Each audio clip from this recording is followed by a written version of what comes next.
Thank you very much, everybody. Thank you very much. Before we begin, let me express the horror and grief so many Americans at the heinous assassination of Charlie Kirk have felt. Charlie was a giant of his generation, a champion of liberty, and an inspiration to millions and millions of people. Our prayers are with his wonderful wife, Eric, and his beautiful children. Fantastic people they are.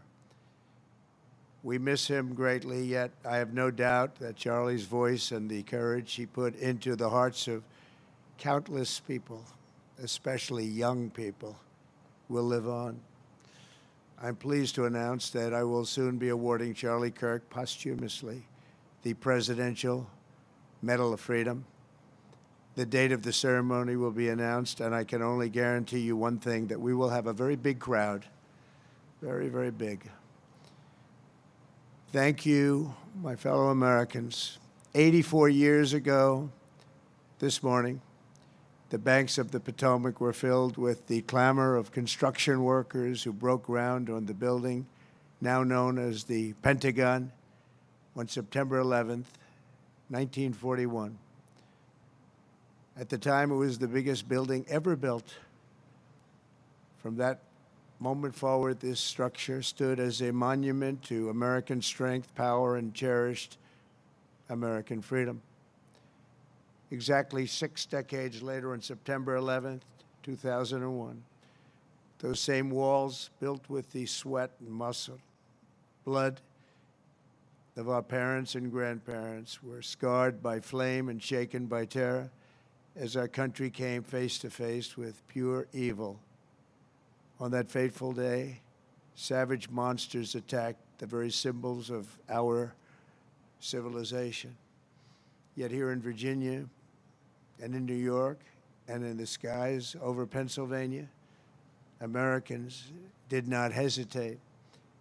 They stood on their feet and they showed the world that we will never yield, we will never bend, we will never give up, and our great American flag will never, ever fail. That terrible morning 24 years ago, time itself stood still. The laughter of school children fell silent. The rush of our traffic came to an absolute halt. And for 2,977 innocent souls and their families, the entire world came crashing down so suddenly. In the quarter of a century since those acts of mass murder, 9/11 family members have felt the weight of missed birthdays and empty bedrooms, journals left unfinished, and dreams left unfulfilled. To every member that still feels a void every day of your lives, the First Lady and I unite with you in sorrow. And today, as one nation, we renew our sacred vow that we will never forget September 11th, 2001. Amid the horror of that morning, some used cell phones and office lines to whisper their final words to those who mattered most. They whispered indeed.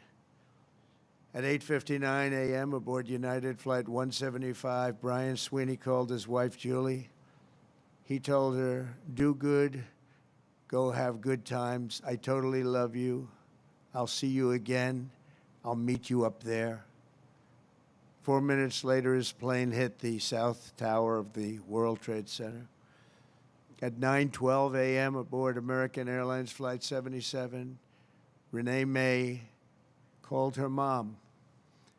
Just the day before, Renee had learned that she was 7 weeks pregnant, but she never got the chance to share the news.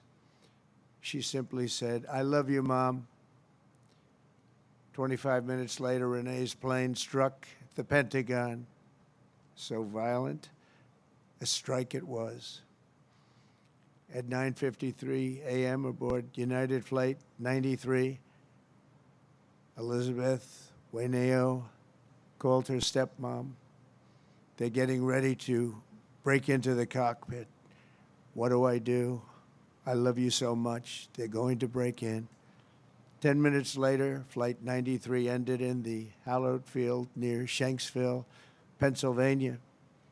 At 10:25 a.m., Tom McGinnis was trapped on the 92nd floor of the North Tower when he told his wonderful wife, Elena, on the phone, there are people jumping from the floors above us. If we get out of here, it'll be a total miracle. I love you, darling. Take care of Caitlin, beautiful daughter. 3 minutes later, the tower fell. Out of the ash, we witnessed the awesome power of that incredible love. We've seen it rise again. Out of the wreckage, we watched unbelievable courage suddenly take form. And out of the darkness, we saw the timeless truth of American character shine for the world to see. In America, we take blows, but we never buckle. We bleed, but we do not bow. And we defy the fear, endure the flames, and emerge from the crucible of every hardship stronger, prouder, and greater than ever before. Last year, we were a dead country. Now we have the hottest country anywhere in the world. In New York, there were heroes like Chuck Costello, a 46-year-old elevator mechanic, and a member of the Knights of Columbus. He selflessly ran into the World Trade Center to free people trapped in the elevators. His body was not found until the following January, deep under the debris. While going through his belongings, Chuck's widow, Mary, a phenomenal woman, discovered a personal prayer written in his own words, "Help me to light the way for those in the dark, and when I enter the darkness, let me not panic, but patiently wait to remember the light." Beautiful words. When the time came, Chuck ran boldly into the darkness of hell on earth, and now he shines in the light of heaven above. We remember him this morning. That day we learned that the American heroic spirit was all around us. We saw it in the police officers, the great firefighters, the service members here at the Pentagon, and in the hearts of every American who answered history's call. One such hero was Army Sergeant First Class Steve Workman, who was on the edge of the impact zone when this incredible Pentagon was hit. He was right there. After leading hundreds of people to escape routes, Steve turned back and plunged into the inferno itself. Pushing through the debris, he came upon a severely burned Navy lieutenant, the only survivor from the Navy Command Center. Only one.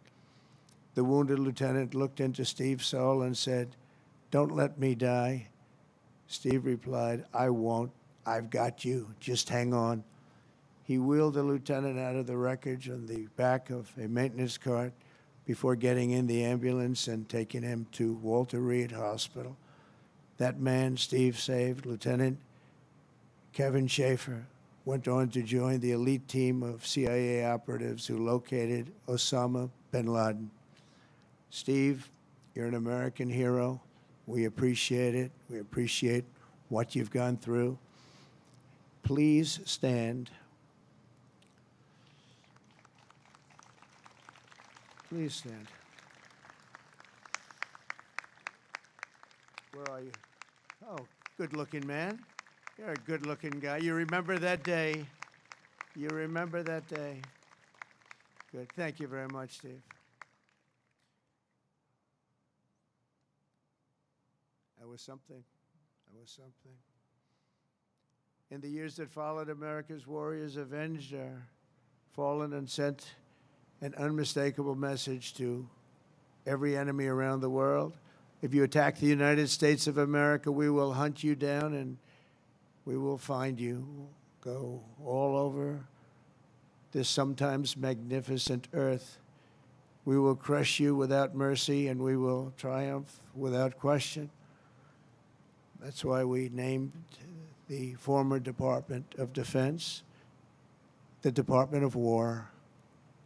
It will be different. We won the First World War. We won the Second World War. We won everything before that and in between. And then we decided to change the name. Well, now we have it back to where we all want it. Everybody wanted it. Everybody is so happy to have it back. You will fail and America will win, win, win.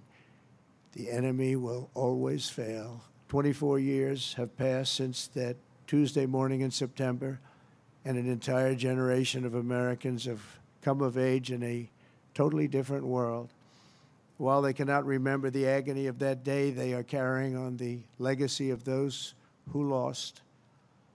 Around 8:30 a.m. on the morning of the attacks, Army Lieutenant Colonel Kip Taylor sent an email to his friends and family describing the joys of fatherhood and his excitement for the upcoming birth of his unborn son.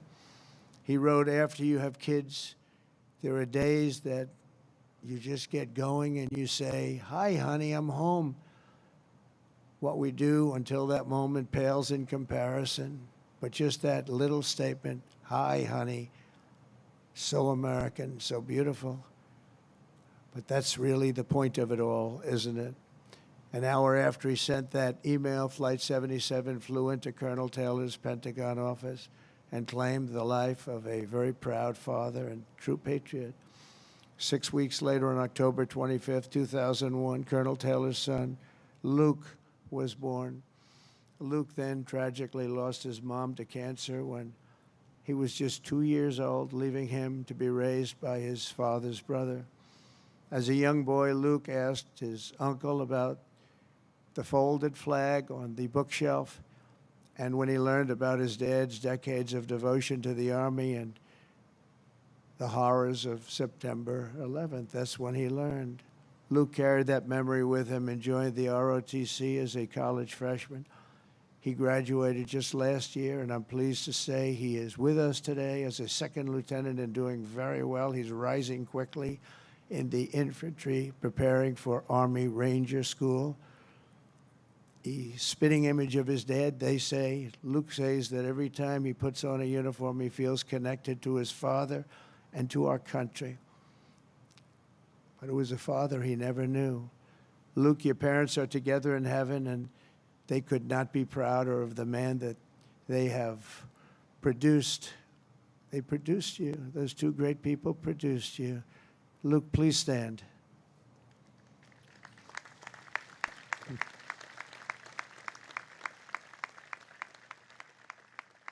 Thank you. You look good, Luke. You look good. They're looking down on you. They're very proud. This morning, we recall the light of America's best and bravest and the love that they showed in their final moments.